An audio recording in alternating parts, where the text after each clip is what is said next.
taron masoya karamar hukumar Kabo garin Dugabo yau ana maulidi.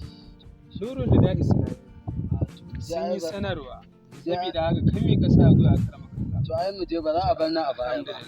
Nurul Huda yau maulidi muke mun taro yau mu muke. Da Allah muna tambaya. Garin Dugabo ana maulidi a wata makaranta Nurul. Ai ni nan malamin makaranta ne. Na zo nan ne ina haɗa kara yara ne suka zo min da shi hanya. Amma to sannunku da zuwa, sannunku da zuwa.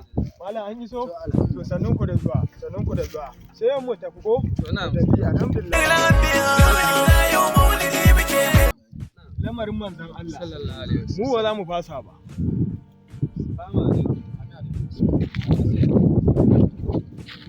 Sai na zo haka. Wannan baki ne suka kuma gurin maulidi ne za su Ko wannan dai maulidin yau ake yin wannan maulidin? yau ake maulidi. La ilaha illallah sai na Muhammadu Rasulullah.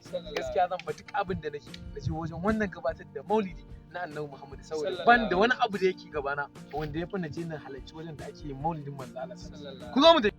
Annabi sai ya zo ni wa na